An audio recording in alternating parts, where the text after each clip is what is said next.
درود شنوندگان گرامی،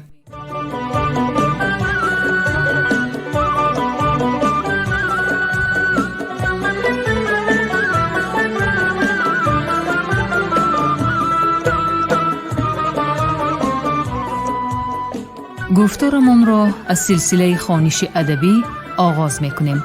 به توجه شما کلیات یکی از شاعران نمایان عصر 19 بخارا، شمس‌الدین شاهین، در قرائت کارمند شایسته تاجیکستان علیزاده عبدالرشید خوجمقل بشنوید. گفتار یکم.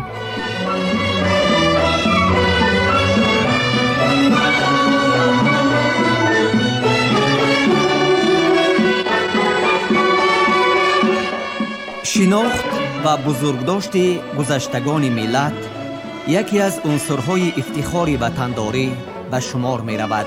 از این رو اقدام پرزیدنت جمهوری تاجیکستان محترم امامعلی رحمان در مورد رو آوردن به گذشته فرهنگ ملت در رابطه با درک مقام گذشته و امروزه تاجیکان در گسترش تمدن بشری شایسته تحسین است.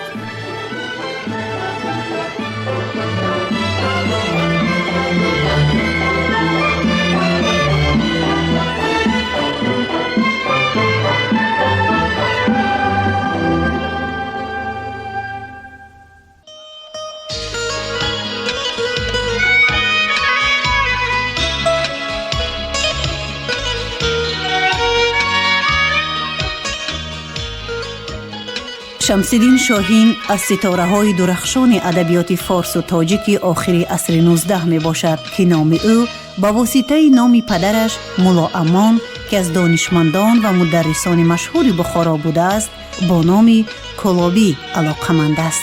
استاد صدرالدین عینی در نمونه ادبیات تاجیک چنین فرمودند: پدر شاهین مولا امان نام کلابی است. از وطن اصلیش به نیت تحصیل علم به بخارا آمده در اینجا توطن و ازدواج کرده. شاهین در بخارا تولد یافته و کسب و کمال نموده است.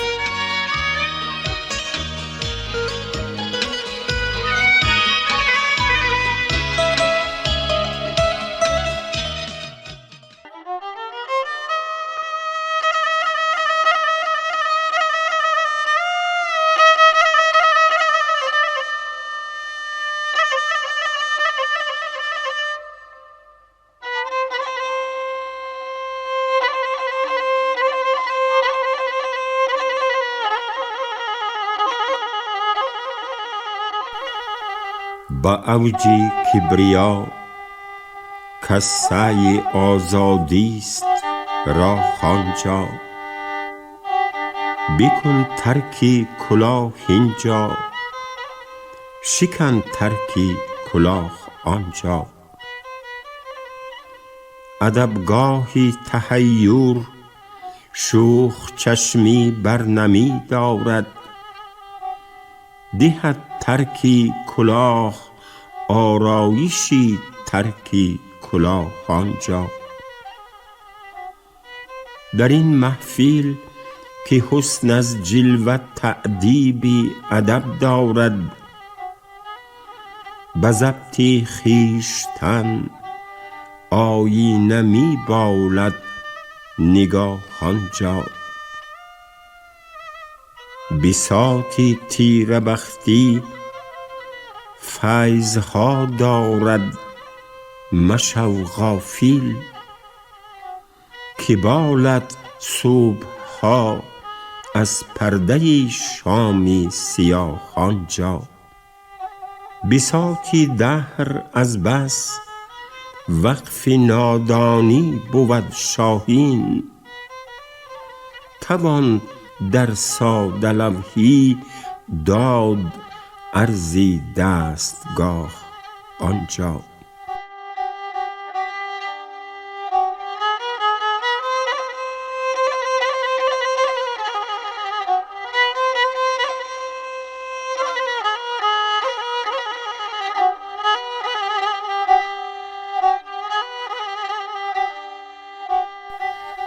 الا یا ایها السالک ده این نفس و قاتلها. ایا سالیک راه رو، نفس را بیران و آن را بکش. الا یا ایها السالیک ده این نفس و قاتلها، که این اماره می خواهد به چندین سعی باطلها. در این باغی پرافسون غلغلی کوسی رحیل آید، به گوشی شاهدی اوراد الهامی انادلها. به تسخیر دلی بیچاره من کی شود مایل، سری زلفت که دارد بسته در هر تار مو دلها. مرا نگشود کار از دست صوفی، ساقیا می ده که خواهد ناخنی مصری نمودن حل مشکل ها. مرا از دردی می درد و داغی او نرفت از دل، که نتوان چهره خورشید و مه اندودن از گل ها. نمی دانم کجا رختی اقامت افکنم شاهین، در این وادی که چون نقشی قدم افتاد منزل ها.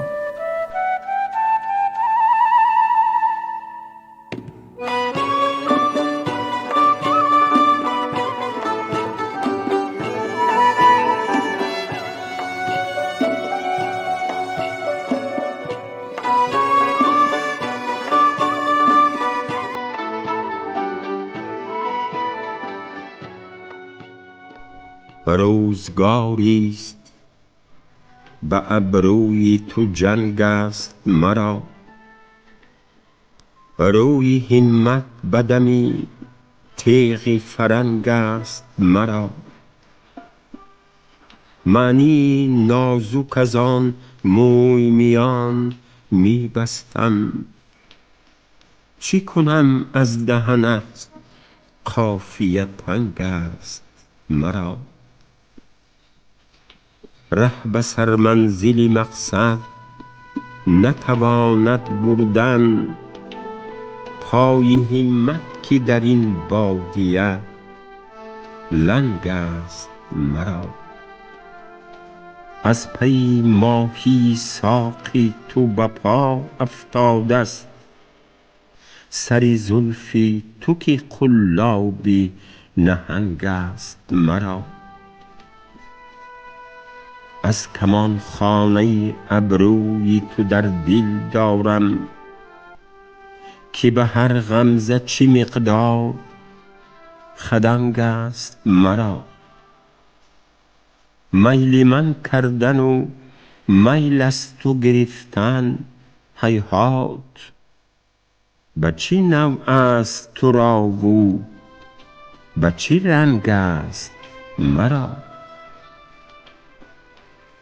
می کشد تیغ به سر از حسد ابروی توام، که چرا دامن زلف تو به چنگ است مرا. گو مده ساغری آن نرگس فتان که هنوز در سر فال تو کیفیت بنگ است مرا. دل بیچاره شاهین به خم طره او، همچو آهو بره در چنگ پلنگ است مرا.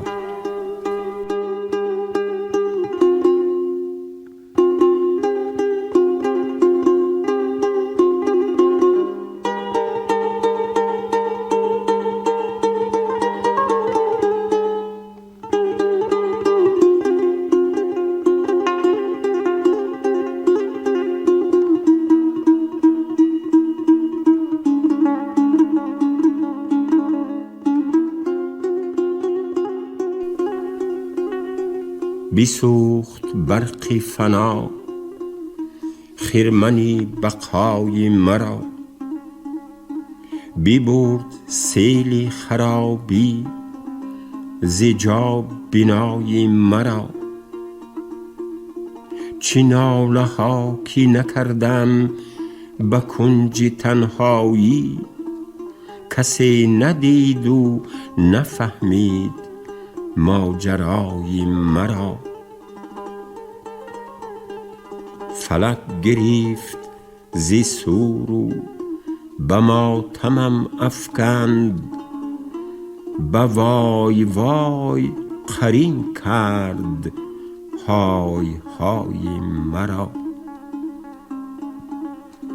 خیال زندگی از غم نکرد آزادم، تعلق است به مردن کنون رضای مرا.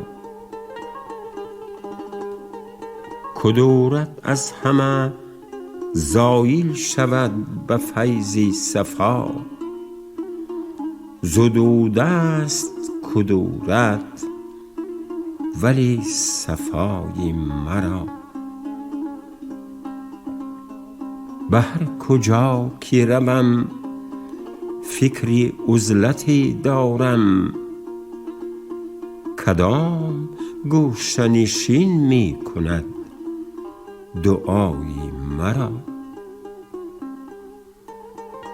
دیگر نشانه بی دولتی چی می باشد؟ شکست بال و فرو ریخت پر همای مرا.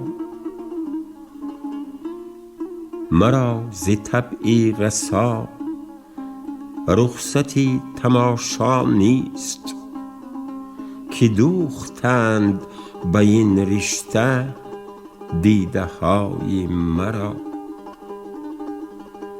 به یاد قد تو بالا گرفت عاجزیم، شکست فکری عصا قامت دوتای مرا.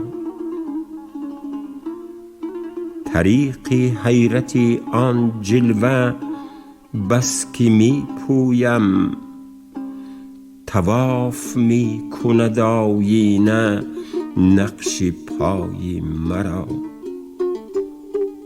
ز بخت خویش شکایت نمی کنم شاهین، که دادند به جرم عمل جزای مرا.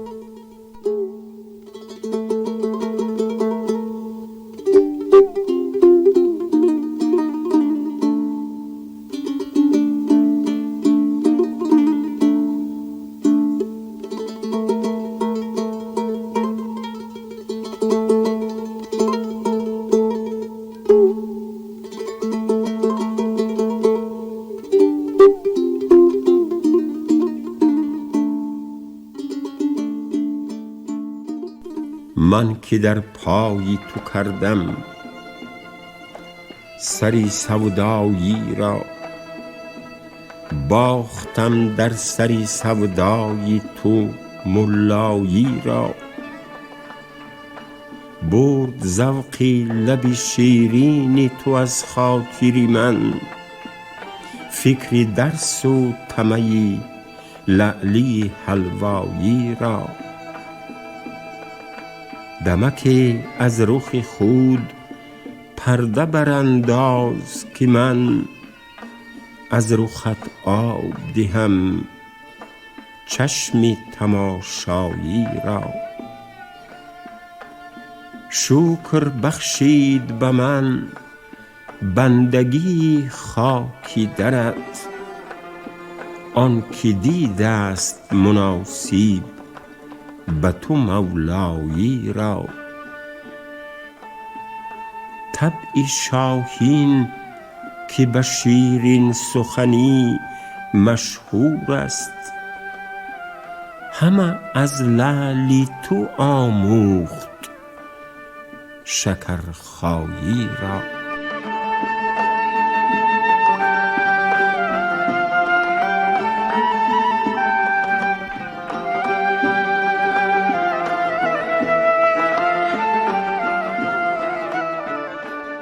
صنما لاله رخا سرو قدا سیم برا به نگاهی نکنی خاطری ما شاد چرا؟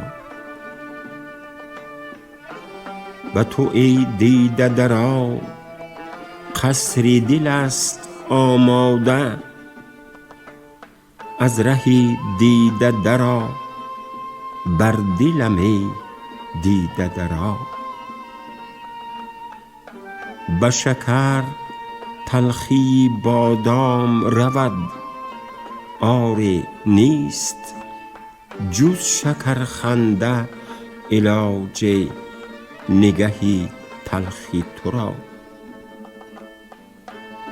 می برم داغ غمی عشق تویی تازه جوان، تا سرایی دیگر القصه از این کهنه سرا. طرفه کاریست محبت که به اغوای خیال، می کشد هر نفسم از پی فکری دیگرا. میخی آهن برود در جگری سنگ دلی، نکند ناله من در دل سختت اثرا. دلم از روزه گرفته است نگاه را مه عید، تازه ابروی تو بینم به لب بام برا. هست خاک قدمی شاه جهان بر شاهین، صندلی جبهه و کحلی بسر و تاج سرا.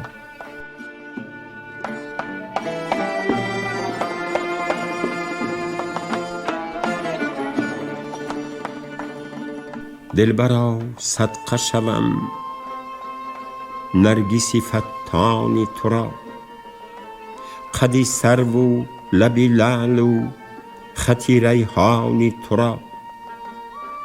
تا بران چاکی گریبان نبرم دستی امید، هرگز از کف ننهم گوشه دامان تو را.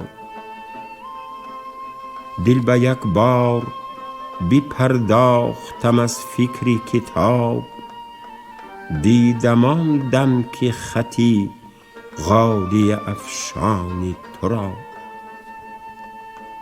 با رقیبان مکن احسان که از این تیره دلان، شکند آن که نمک خورد نمکدانی تو را. یک جهان دل فتد از هر خم زلف تو به خاک، دایکی شانه کند زلف پریشانی تو را. قرص خورشید و قمر گر بنهندش به کنار، التفاتی نبود ریزه خوری خوانی تو را. غیر الطاف تو شاها کی تواند خوش کرد، طبع شاهینی دعاگوی ثناخوانی تو را.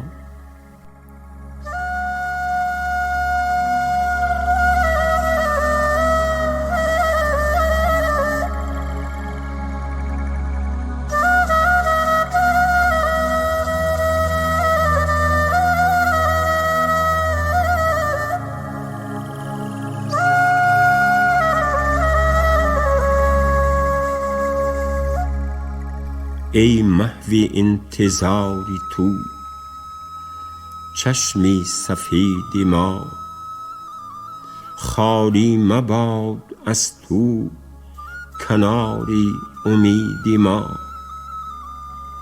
شد فتح بابی معصیت از 6 جهت، ولی بر قفل توبه راست نیامد کلید ما.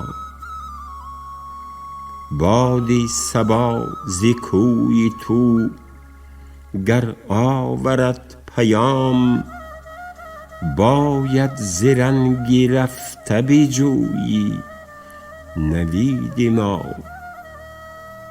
شاهین چه نکته می زنی از سحر سامری، که اعجاز موسوی است کلام مجید ما.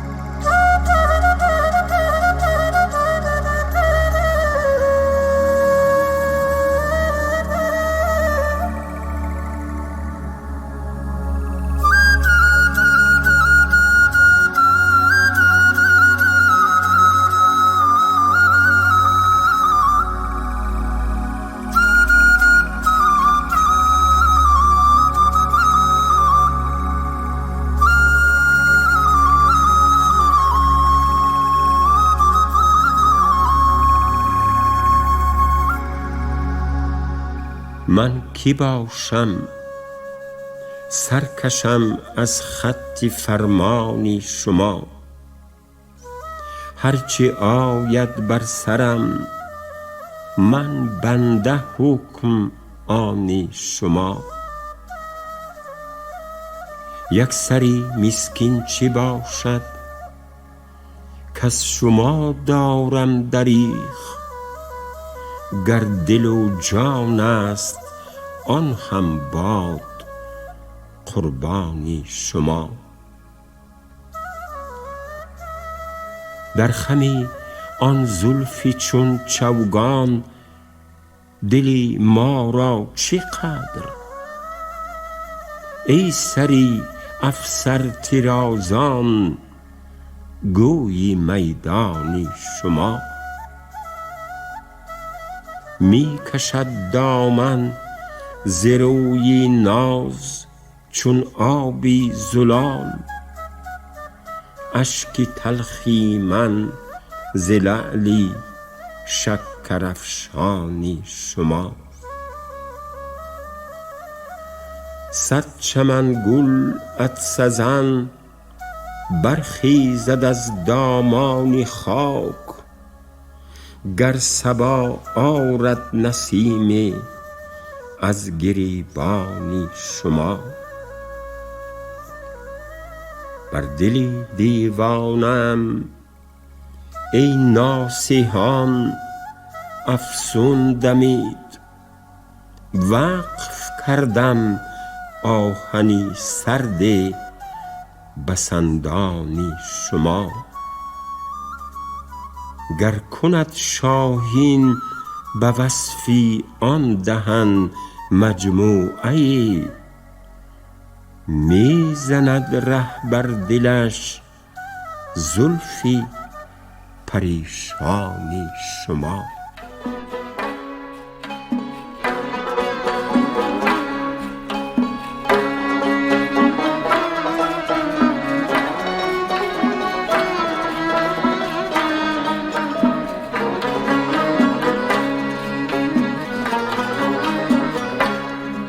İsriş cam tutmayı bandi giri ban şmaya hatıram vabastayı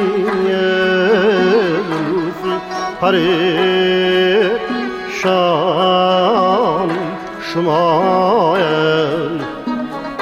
یارم عمرها شد گشتم خاکی ریه آن رگذرم.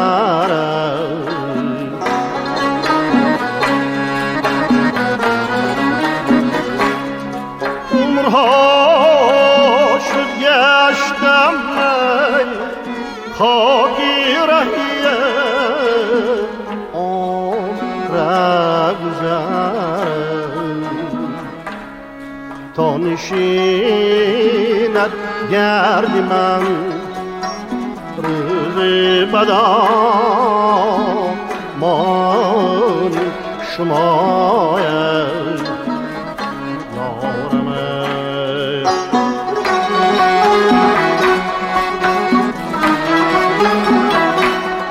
این چی بیرحمیست بیند و جون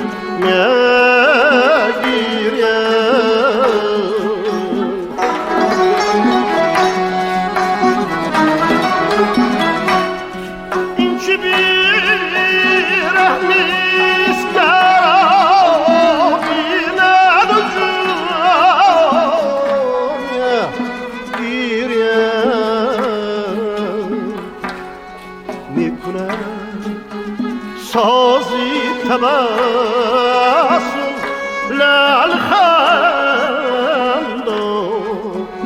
می شمای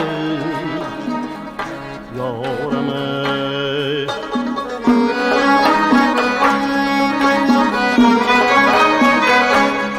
از دلی افتاد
عمری یعنی خانوایران شمای یارم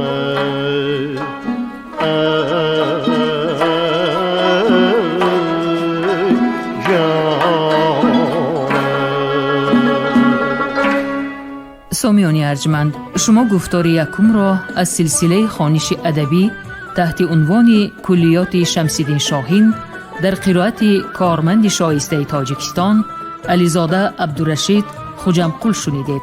کارگردان شیرعلی نغزلی، صدابردار کریم طالبوف.